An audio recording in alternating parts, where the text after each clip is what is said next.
All parents know that preschoolers have some very odd ideas. Tonight, this will glow in the dark, Emma.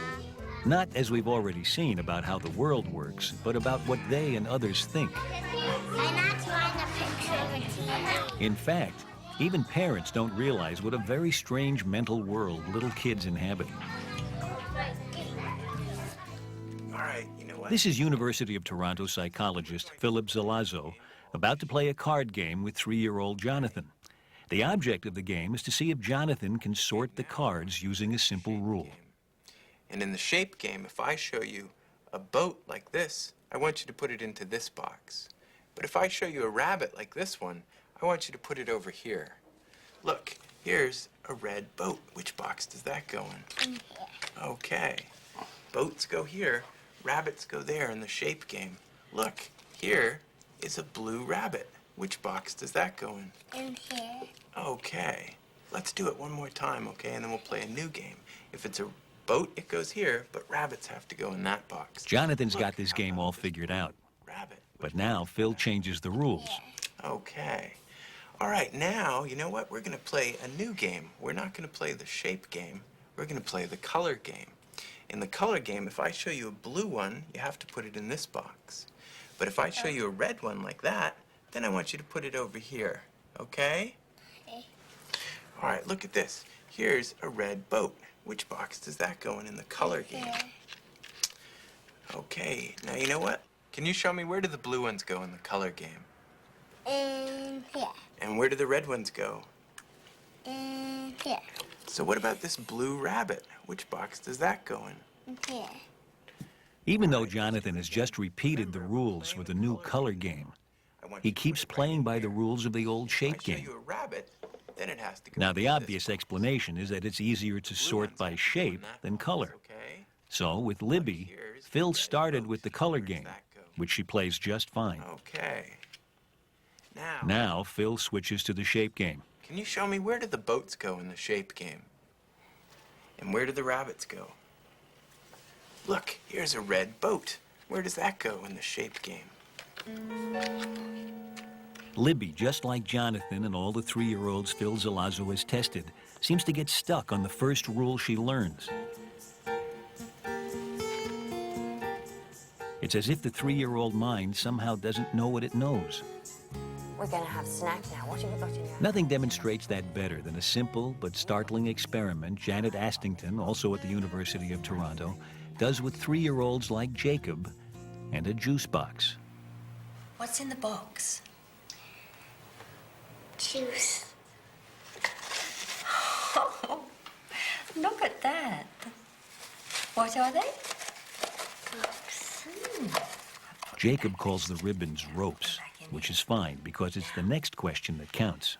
What did you think was inside the box before I turned it over? Ropes. Ropes. It's surprising when you think, well, surely they can remember. You know, if they just said juice a moment ago, it's really surprising when they say that they thought that there were ribbons in there. And you realize that they just don't think about the world in the same way that we do.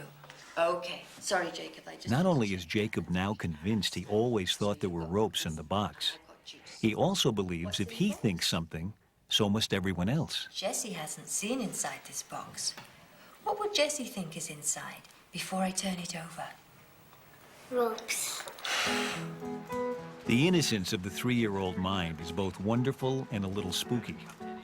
And it's led Toronto's Tom Keenan and David Olson to play an elaborate game to find out if young children understand deception. One of the players is 3-year-old Ross. So, this is John, and this is his big sister, Katie, and that's John's mother, John and Katie's mother. And I want you to pretend that they're real people, just like you and me, okay? Now look at John. John has big feet, and Katie has little feet. Now watch what happens when they walk through the flower. They make footprints. Okay. Do you see the footprints they make? Now, can you tell me which footprints are John's footprints? Which ones did he make? That's right, those are John's footprints. Okay, now can you point to Katie's footprints? Which ones did Katie make? Very good. Okay, now, what we're gonna do is I'm gonna tell you a little story about Katie and John.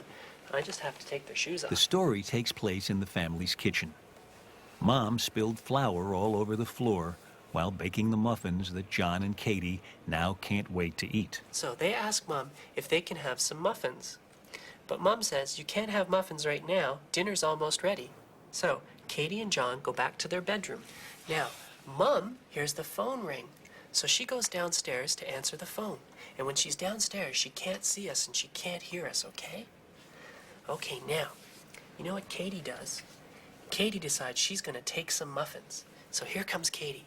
But before she takes the muffins, she puts on John's great big shoes. Tom spells out for Ross exactly why Katie switches shoes. So here goes Katie.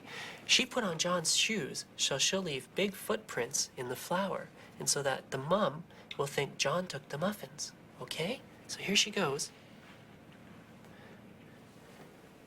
Now Katie grabs the muffins and she eats them all up. Now Katie hears her mother coming back, so she runs off to the bedroom. And here comes Mom. Now Mom sees that the muffins are all gone. And Mom also sees the big footprints in the flour. Now, can you tell me who ate the muffins? Which one ate the muffins? Was it Katie or was it John? Katie. Right. Did Mom see Katie eat the muffins? No, she didn't, did she? Okay, now are there big or little footprints in the flour? Are those the big ones or the little ones? Big ones. They're the big ones, okay. So does John. Okay, so who will Mom think ate the muffins? Will she think it was Katie or will she think it was John? Katie. Okay. Despite apparently following the logic of the story every step of the way, Those back here now. Ross still can't see that Mom doesn't know what he knows. This belief that thoughts in your head are somehow public knowledge, that what you think everyone thinks, is almost the definition of childish innocence. Mr. Monkey. Watch this wonderful example with psychologist Joan Peskin and 3-year-old Jacob. You're going to choose one of the stickers, and he's going to choose one of the stickers. But he always chooses first, and he always wants the one that you really want. He doesn't care if you're sad. Let's put Monkey into another room so that he doesn't know which sticker you really want. Okay, you tell me, which sticker do you really like? Which sticker do you not want? Okay, now I'm going to bring back Mean Monkey, and he's going to choose first. Remember, he always wants the sticker that you really want. He doesn't care if you're sad. So think of what you can do or say so that he doesn't get the one that you really want. Here comes Mean Monkey. Which sticker am I going to choose? Jacob, which sticker do you really want?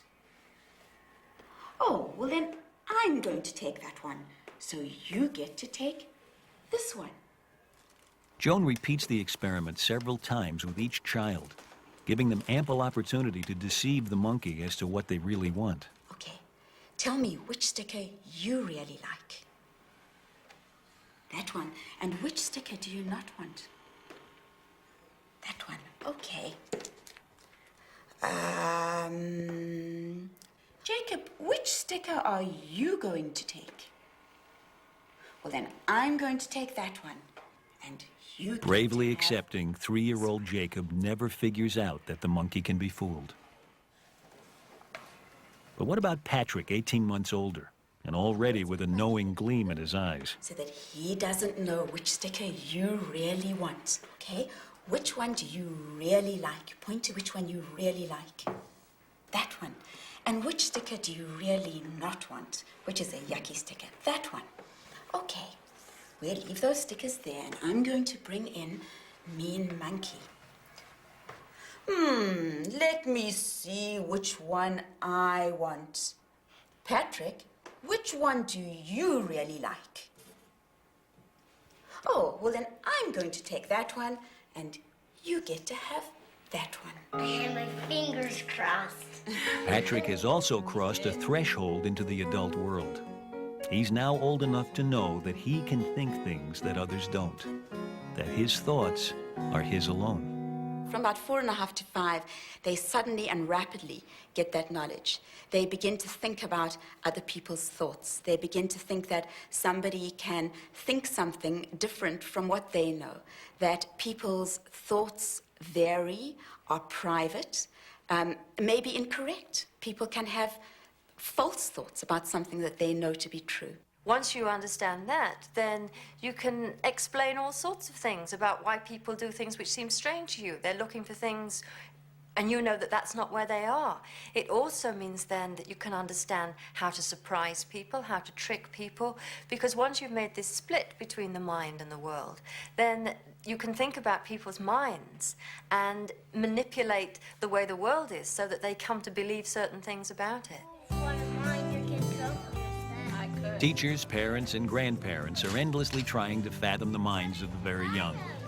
It's no wonder we find it so fascinating and so frustrating. They really are not like us at all.